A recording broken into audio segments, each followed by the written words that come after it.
কিন্তু সাধারণ মানুষের মধ্যে সাধারণ মানুষরা একটু স্বস্তি দেন, সাধারণ মানুষের মধ্যে থেকে একটু যারা তারা একটু ভালো করে নিঃশ্বাস নিতে পারে তার ব্যবস্থা করেন।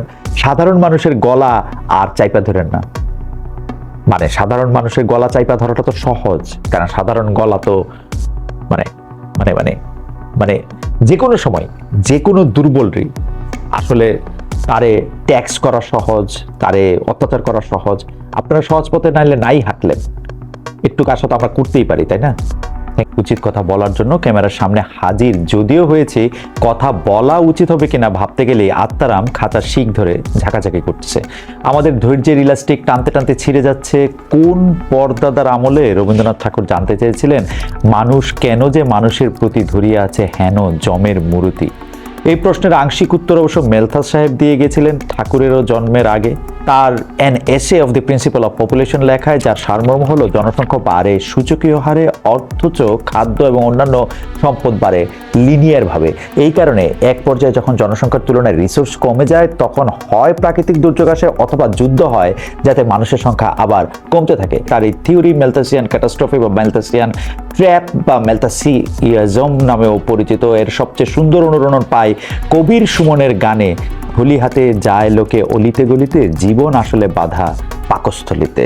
বাংলাদেশের আজকাল ক বললে কেউ বুঝে কাকরাইল মসজিদ, কেউ বুঝে কালী মন্দির অথবা কলতলা, কলকাতা বা কুমিল্লা, কোকিল কিংবা কাওয়া। মোট কথা হলো যে যেমন বুঝতেছে, যার যেমন অবস্থান থেকে যত রকম গালাগালি, পারাপারি, মারামারি মুষলধারায় বর্ষিত হচ্ছে, এত সব ক্যাকোফোনির চিপায় পড়ে উচ্চারিত ক অক্ষর কোত করে গিলে ফেলে কিংকর্তব্য বিমূঢ় হয়ে বসে থাকতে হয়। হায় কাকস্য পরিবেদনা। দার্শনিক উইটগেনস্টাইন বলেছিলেন, whereof one cannot speak, thereof one must be silent. কিন্তু চারদিকের এত রকম ঠেলা ধাক্কায় চুপ থাকার কি উপায় আছে? একদিকে দেখেন শ্রমিক তার বেতন পাচ্ছে না ঠিকঠাক, কৃষকের আবাদ করা শস্য এতই কম দামে বিক্রি করতে হচ্ছে যে তাদের খরচটুকু উঠে আসছে না। অন্যদিকে বাজার পর্যন্ত আসতে আসতে ধাপে ধাপে চাঁদাবাজির চোটে জিনিসপত্রের দাম কয়েক গুণ বেড়ে যাচ্ছে। আমরা ইংরেজদের শাসনে থেকে লেখাপড়া করে মধ্যসত্যভোগী হয়েছি। মাটির সাথে আমাদের সম্পর্ক নাই, কোনো উৎপাদন পদ্ধতি জানি না। একটা শস্য ফলাতে, একটা মাটির জিনিস বানাতে কি পরিমাণ খরচ হতে পারে, কি কি উপাদান লাগতে পারে আমাদের ধারণা নাই।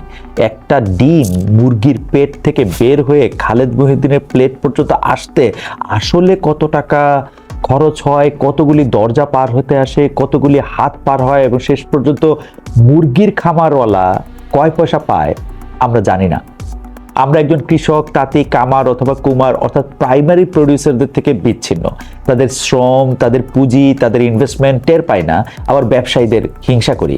আমরা হলাম খলবলাতে থাকা সেই ছোট খচ্চরটা যার পিছনের দুই পায়ের লাথি এসে লাগে গরিব কৃষক এবং শ্রমজীবী মানুষের মুখে, আর সামনের দুই পা খিচায়ে মুখ বাঁকা করে গাইল পারে উদ্যোক্তাদের।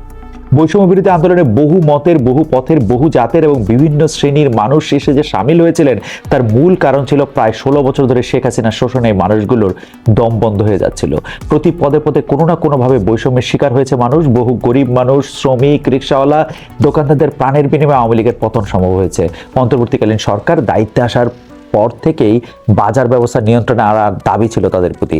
কিছুদিন আগে সাংবাদিক নুরুল কবির সাক্ষাৎকার নিয়েছেন ডক্টর ইউনূসের, যেখানে চাঁদাবাজির প্রসঙ্গ এসেছে। এই সপ্তাহে আমি নুরুল কবির ভাইয়ের সাথে কথা বলার সময় এই প্রসঙ্গে কথা হয়েছে তার সঙ্গে। তিনি প্রথমত ডক্টর ইউনূসের বিনয়, সততা এবং সদুত্তরের প্রশংসা করেছেন, তবে সেই সাথে এও বলেছেন যে একজন ক্রান্তিকালের সরকার প্রধানের কাছ থেকে মানুষের প্রত্যাশা অনেক বেশি, সেই প্রত্যাশাগুলি পূরণ হচ্ছে না এবং বেশ কিছু আশঙ্কা থেকেই যাচ্ছে। তিনি বলেছেন, অপরাপর যে কোনো সরকারের তুলনায় এই সরকারের দৃষ্টি স্বচ্ছতা বেশি জরুরি, কারণ তারা শুধু রুটিন সরকারের দায়িত্বগুলি পালন করবেন না, বরং ইতিহাসের একটা ক্রান্তি লগ্নে বাংলাদেশকে মৌলিক পরিবর্তনের দিকে এগিয়ে নিয়ে যাবার দায়িত্বে তিনি নিয়োজিত। তাকে অন্যদের চাইতে 10 গজ বা 40 গজ দূরের ইতিহাসটাও দেখতে হবে এবং বুঝতে হবে কোন পদক্ষেপ এই সরকার গ্রহণ করলে আগামী 5 বছর 10 বছরের মধ্যে একটা স্বৈরতান্ত্রিক অবস্থা ফিরে আসতে পারবে না, সেটাও কিন্তু তার কল্পনার মধ্যে, চিন্তার মধ্যে, মননের মধ্যে দেখতে হবে। একটা বিষয় অবশ্য আমাদেরও বুঝতে হবে, বাংলাদেশে হুট করে চাঁদাবাজির অবস্থা হয়তো বিলাপ করা সম্ভব না। গত 16 বছরে শেখ হাসিনা সরকারের চরম দুর্নীতি তো ছিলই, তার আগেও যে সরকার এবং সরকারি ব্যবস্থাগুলো খুব ধোয়া তুলসী পাতা অথবা খেজুর পাতা ছিল তা কিন্তু না। এই সামষ্টিক অব্যবস্থাপনা এবং দুর্নীতির ফলে চাঁদাবাজি, টেন্ডারবাজি ইত্যাদি বাংলাদেশে উপ-আনুষ্ঠানিক অর্থনীতির একটা অংশ হয়ে গেছে। অর্থাৎ ইনফর্মাল সেক্টর, যেমন শত শত ফুটপাতের দোকান বা কার্ট বা সাইকেল সারাই, ফেরিওয়ালা, এই জাতীয় পেশার লোকেরা হয়তো দোকান দিচ্ছে সরকারি খাস জমির উপর, কখনো পথিকের পথ চলার জায়গার উপর, মানে অফিসিয়ালি সরকার তো এইসব জিনিস অ্যালাউ করতে কখনোই পারবে না। আবার আবার আবার ধরেন পরিবহন সেক্টরের কথা ধরেন, যখন একটা ট্রাকে লেখা থাকে 5 টন, কিন্তু এই পরিমাণ ওজন পরিবহন করে কিন্তু কোনো ট্রাকের বা কোনো গণপরিবহনের পোষায় না। আপনারা খোঁজ নিলে জানতে পারবেন বাংলাদেশ হয়তো একটি ট্রাকও নেই যে মাত্র 5 টন পরিবহনের মধ্যে নিজেকে সীমাবদ্ধ রাখে। 5 টনের জায়গায় 20 টন, আমি শুনেছি 30 টন পর্যন্ত নেয়। এবং রাস্তাঘাটে 12টা বাজে কে এইসব রেগুলেট করবে? রেগুলেটর তো দরকার যাতে সবাই যা খুশি তাই না করতে পারে, কোনো জায়গা নিজের দখলে না রাখতে পারে। কে সামলাবে এসব? অর্থাৎ আপনি চিন্তা করে দেখেন যে আপনি আসলে ফুটপাতের দোকানগুলি যে তুলে দিবেন, আপনি যে বিভিন্ন জায়গায় আইন শৃঙ্খলা এগুলি প্রতিষ্ঠিত করবেন, এর পর্যাপ্ত পরিমাণ মেশিনারি কি আপনার আছে? তাহলে এগুলি কে সামলাবে? সরকার পারবে না ডেফিনেটলি, কারণ সরকারের পারতে হলে যে ইনফ্রাস্ট্রাকচার বা অথবা কাঠামোর দরকার ছিল সেই ব্যবস্থা তো নাই, আগেও ছিল না। আওয়ামী আমলের মাফিয়াতন্ত্রের কারণে যেটুকু ছিল সেটুকুও হয়তো ধসে পড়েছে। এখন এই ইনফরমাল সেক্টরের মানুষেরা নিজেদের প্রোটেকশনের জন্য স্থানীয় মাস্তানদের চাঁদা দেয়। এই মাস্তানরা আসলে কারা? এই মাস্তানরা হচ্ছে ক্ষমতাবানরা, যে সময় যেই দল ক্ষমতায় থাকে তারাই হচ্ছে মাস্তান, এবং তাদেরকে চাঁদা দিয়েই এই ক্ষুদ্র সাধারণ মানুষেরা টিকে থাকে। পুলিশ এবং বিভিন্ন এলাকার নির্বাচিত জনপ্রতিনিধিও এই চাঁদাবাজির অংশ। যখন যে সরকার ক্ষমতায় যায় এই নিয়ন্ত্রণ তাদের হাতে চলে যায়। অন্তর্বর্তীকালীন সরকার তো কোনো রাজনৈতিক সরকার না, তারা দায়িত্বে থাকলেও পরোক্ষভাবে ক্ষমতায় আছে প্রধান বিরোধী দলগুলো। তাই আগে আওয়ামী লীগ চাঁদাবাজি করতো, এখন তারা পালানোর পর ব্যাটন চলে গেছে বিএনপির হাতে। কিন্তু ব্যাটন বিএনপির হাতে চলে গেছে বলে কি এই সরকার আসলে পার পেতে পারবে? কারণ মানে সরকারের কাজই তো হচ্ছে যে কারো হাতে যেন এটা না যায়। সরকার তাহলে মানে সরকার আসে কেন? তাইলে সবই তো বুঝলাম, কিন্তু এই সরকারের আক্কেলটা দেখেন। মানুষ সমানে বলতেছে জিনিসপত্র আগুন দামের চোটে টিকতে পারতেছে না, আর তাদের ইচ্ছা হলো এখনই এই ভ্যাট কিচ্ছিরি কাণ্ড ঘটানোর। সরকার হঠাৎ করে রাজস্ব আয় বাড়ানোর জন্য এত মরিয়া ওঠার একটা কারণ অবশ্য আইএমএফ এর ঋণ শর্ত। তারা শর্ত দিয়েছে গ্রস ডোমেস্টিক প্রোডাক্ট অর্থাৎ জিডিপি অনুপাতে কর বাড়াতে হবে। আইএমএফ এর কাছ থেকে $470 কোটি ঋণের চতুর্থ কিস্তি পাবে বাংলাদেশ, এবং আরো $1 বিলিয়ন ঋণের আবেদন জানানো হয়েছে। আইএমএফ এর চুক্তি অনুসারে জাতীয় রাজস্ব বোর্ডকে ধাপে ধাপে প্রতি বছর কর বাড়াতে হবে মোট দেশজ উৎপাদন অনুপাতে। অর্থাৎ 2023-24 অর্থ বছরে মোট জিডিপির 5%, 2024-25 আগে তা বেড়ে হবে 10%, এবং 2025-26-এ 17%। এই ভ্যাট তালিকা কারবারটা করা হয়েছে আইএমএফ এর শর্ত মানার জন্য। ট্যাক্স মোটামুটি 3 ধরনের হয়: প্রোগ্রেসিভ, প্রপোর্শনাল আর রিগ্রেসিভ। প্রোগ্রেসিভ ব্যবস্থায় উপার্জন অনুসারে করের অনুপাত বাড়ে। বেশিরভাগ দেশের আয়কর সাধারণত প্রোগ্রেসিভ হারে নেওয়া হয়। প্রপোর্শনাল ব্যবস্থায় উপার্জন যাই হোক না কেন একটা নির্দিষ্ট হারে ট্যাক্স কাটা হবে। যেমন যদি 10% ট্যাক্স দিতে হয়, আমি 100 টাকা আয় করলে দিতে হবে 10 টাকা, 1000 টাকার জন্য দিতে হবে 100 টাকা। আর আছে রিগ্রেসিভ ট্যাক্স, এখানে একটা নির্দিষ্ট অঙ্কের টাকা দিতে হয় ট্যাক্স হিসাবে। এখনকার দুনিয়ায় এরকম ট্যাক্স উদাহরণ খুব বেশি নাই। কর আদায়ের বিভিন্ন রকম উপায় থাকা সত্ত্বেও ভ্যাট বাড়ানোর কথাই কেন মাথায় আসলো সরকারের? এই প্রশ্নের প্রতিফলন দেখতে পাই শিল্পী দেবাশিস চক্রবর্তীর পোস্টারে। গরিবের ভ্যাট নয়, ধনীর ট্যাক্স হোক, অথবা গরিবের গলায় ফাঁস, ভ্যাটের নামে সর্বনাশ। কল্লোল মোস্তফাকে কোট করছি। বাংলাদেশে বিগত সরকার আমলে ধনীদের কাছ থেকে প্রত্যক্ষ আয়করের তুলনায় সাধারণ মানুষের কাছ থেকে শুল্ক, ভ্যাটের মতো পরোক্ষ কর বেশি আদায় করা হয়েছে, যা দেশের অর্থনৈতিক বৈষম্য বৃদ্ধিতে ভূমিকা রেখেছে। লক্ষণীয় যেসব কারণে বিপুল সংখ্যক শ্রমজীবী ও নিম্ন আয়ের মানুষ বৈষম্য বিরোধী ছাত্রদের আন্দোলনে যোগ দিয়েছিলেন, তার অন্যতম কারণ ছিল এই অর্থনৈতিক বৈষম্য। যেখানে উন্নত দেশগুলো মোট রাজস্বের 70 থেকে 80% এবং প্রতিবেশী দেশ ভারতে 50%-এর বেশি প্রত্যক্ষ কর থেকে সংগ্রহ করা হয়, সেখানে বাংলাদেশে কর আয়ের 65% মানে 65% আদায় করা হয় সাধারণ মানুষের কাছ থেকে নিত্য প্রয়োজনীয় পণ্যের শুল্ক ও ভ্যাট ইত্যাদি পরোক্ষ করের মাধ্যমে। এমনিতেই লবেজান দশা, তার উপরে ভ্যাট বাড়ানো হয়েছিল শতাধিক পণ্যের উপরে। প্রাথমিকভাবে রেস্টুরেন্টে খেতে গেলে ভ্যাট বেড়ে হয়েছিল 5% থেকে 15%, অর্থাৎ 1000 টাকা বিল আসলে আগে কর গুনতে হতো 50 টাকা, সেটা বেড়ে হয়েছিল 150 টাকা। একইভাবে শুল্ক কর বাড়ানো হয়েছে চশমার থেকে শুরু করে বিস্কুট, আঙ্গুর, নাশপাতি, ডিটারজেন্ট, এলপি গ্যাস, টিস্যু, এরকম আরো বহু রকম পণ্যে কথার উপরে নাকি ট্যাক্স নাই। অথচ প্রেমিক বা প্রেমিকার সাথে ফোনে কিছুক্ষণ ভ্যাট করবেন, সেখানেও ভ্যাট হজম। 100 টাকা রিচার্জে আসলে কয় টাকার কথা বলা যায়? আওয়ামী আমলে 15% থেকে বাড়িয়ে 20% হয়েছিল, সেটা ইউনূস আমলে বাড়ানো হয়েছিল 23%। এটার ক্ষেত্রে অবশ্য আমি আমার একটা কথা বলি যে এই যে কথার উপরে ট্যাক্স বাড়ানো হয়েছে এবং কথার উপরে যে ট্যাক্স বাড়ানো হয়, এইটা আসলে আমার কাছে মনে হয় যে ব্যাপারটা টার্গেটটা কথা না, টার্গেটটা হচ্ছে সবচেয়ে বেশি যা ব্যবহার করা হয় সেইটার উপর কোনো মতে একটা ট্যাক্স বাড়ায়, এটা যৌক্তিক হোক না হোক কোনো মতে একটা ট্যাক্স বাড়ায়া একটু পকেট ভারী করার একটা ধান্দা।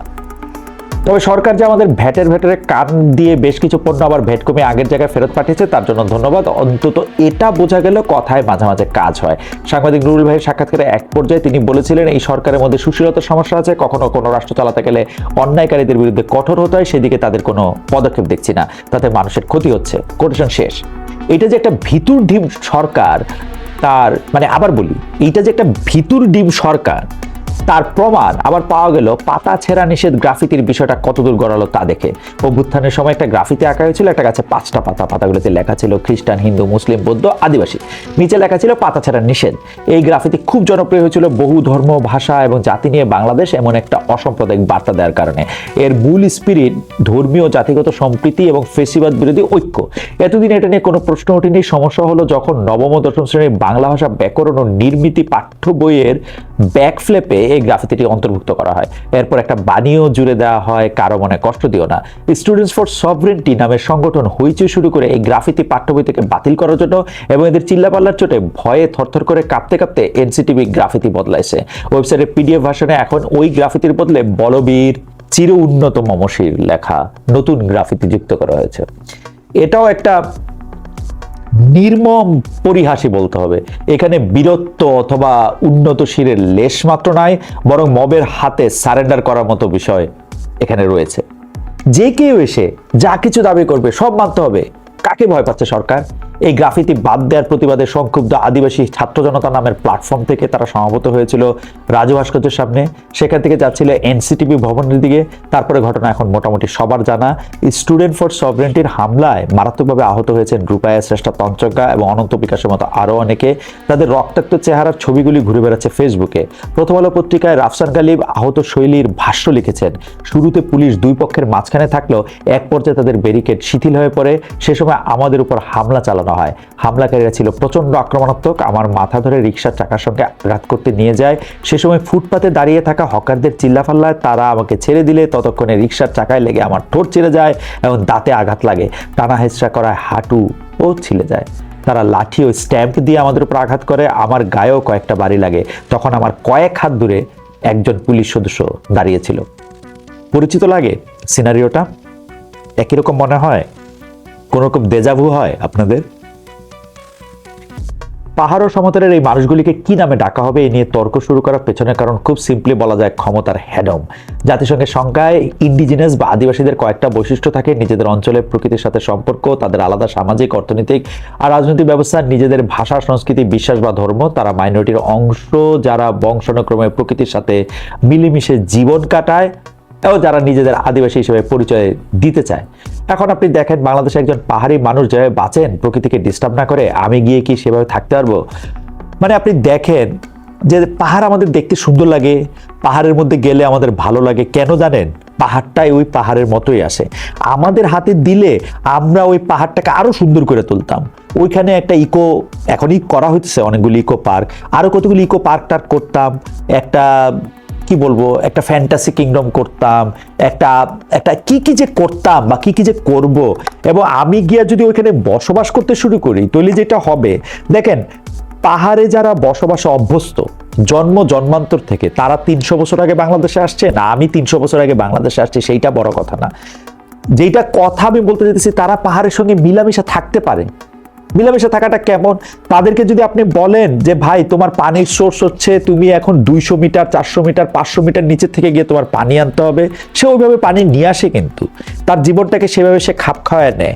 আমি ওইখানে গেলে, আমি একটা সমতলের মানুষ, আমি ওইখানে গেলে প্রতিদিন এই 400 মিটার 300 মিটার উঠানামা করতে পারবো না তো একটা পানির জন্য।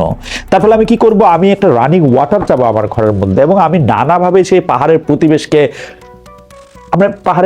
আমি ধ্বংস করব। এবং এই ধ্বংস করার প্রক্রিয়া কিন্তু শুরু হয়েছে। এখন এই যে ক্ষমতা দেখানোর জন্য, এই হেডম দেখানোর রাজনীতিতে গিয়া আপনারা এটা করবেন, আপনাদের ইচ্ছা। আমি আমি আমি আমি আমি এইটা বলতে চাই যে এই যে সেটলারদের সাথে পাহাড়িদের একটা বিরোধ, এই যে কথাটা বলা, সেটলার বনাম পাহাড়ি, সমতলবাসী বা আদিবাসী বা পাহাড়ি, সংজ্ঞায়নের মধ্যে যে ঝামেলা, আমি বাংলাদেশে বাস করি অথচ বাংলাদেশে কোথাও গিয়ে আমি জমি কিনতে পারবো কেন, জমি কিনতে পারবো না কেন, জমিতে ওইখানে শুধু ইয়ারাই থাকবে কেন, এগুলি আসলে খুবই আমাদের নিজেদের এই ব্যাপারগুলো আসলে খুব ভাইবা দেখার আসলে খুব দরকার আছে। কার আমলে কি হয়েছে না হয়েছে সেটা নিশ্চয়ই আপনারা দেখবেন, সেনাবাহিনীর রোলটাও নিশ্চয়ই আপনারা ভাববেন। এটা নিয়ে বিস্তারিত পরে কোনো এক সময় আবার নিশ্চয়ই বলবো নি। আমরা কিন্তু দেখতেছি যে কোনো সরকার আমলে এই মানুষগুলা মাইর খায়। ফেসবুকে একটা ভিডিও ঘুরতেছে, আহত ছাত্রীকে হাসপাতালে নিয়ে যাচ্ছে কয়েকজন, তাদের উপর পুলিশ লাঠিচার্জ করতেছে। প্রধান উপদেষ্টা প্রেস সচিব অবশ্য ফেসবুকে নিন্দা জানাইছেন, কিন্তু যখন তাদের উপর হামলা হয়েছিল তখন তিনি কই ছিলেন? This is too little too late. Kallal Mostafa তার ফেসবুক স্ট্যাটাসে বলেছেন, একটা কথা সবারই বোঝা দরকার, যারা আদিবাসী হিসাবে নিজস্ব ভূমি ও সংস্কৃতির অধিকার চাইছেন তারা কোথাও বলেন নাই যে তারা বাংলাদেশ থেকে আলাদা হয়ে যেতে চান। তারা বাংলাদেশের নাগরিক হিসাবে বাংলাদেশের ভৌগোলিক সীমার মধ্যেই তাদের নিজস্ব জীবন, সম্পদ ও সংস্কৃতি রক্ষার অধিকার চাইতেছেন। তাদের এই গণতান্ত্রিক অধিকারের স্বীকৃতি দেওয়ার বদলে তাদের উপর বারবার যদি হামলা নিপীড়ন চালানো হয়, সেটাই বরং তাদেরকে ভিন্ন রাস্তা দেখতে বাধ্য করতে পারে। জুলুম ও জবরদস্তি করে তাদের সেই পথে ঠেলে দেওয়াটা কারোর জন্যই ভালো হবে না। সংবিধান সংস্কার কমিশন এবং নির্বাচন সংস্কার কমিশন তাদের সুপারিশ জমা দিয়েছেন প্রধান উপদেষ্টার কাছে। সংবিধান সংস্কার কমিশন সম্পর্কে বলি। সংবিধান সংস্কার কমিশন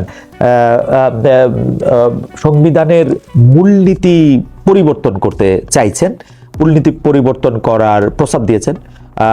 বাংলাদেশের যে অফিসিয়াল নাম, সেই নাম বদল করতে চাইছেন। বাংলাদেশের অফিসিয়াল নামের যে পিপলস রিপাবলিক অফ বাংলাদেশ বা বাংলায় বললে গণপ্রজাতন্ত্রী বাংলাদেশের জায়গায় তারা এটাকে বলতে চাইছেন জনগণতন্ত্রী বাংলাদেশ। এবং সংবিধানের যে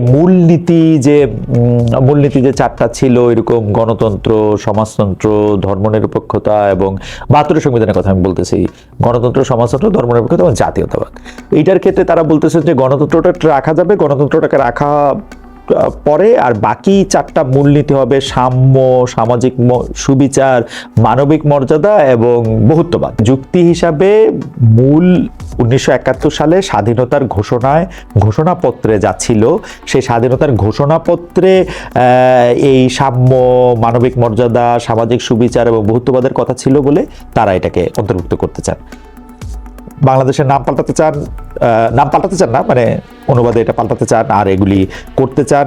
আর যেগুলি করতে চান সেগুলির মধ্যে আমার যেটা নজরে এসছে সেটা হচ্ছে যে প্রধানমন্ত্রী পদে এক ব্যক্তি সর্বোচ্চ 2 বার থাকার বিধান করতে চান। মানে প্রধানমন্ত্রী থাকলে এক ব্যক্তি সর্বোচ্চ 2 বার থাকতে পারবেন। সংসদ ও রাষ্ট্রপতি পদের মেয়াদ 4 বছর করতে চান।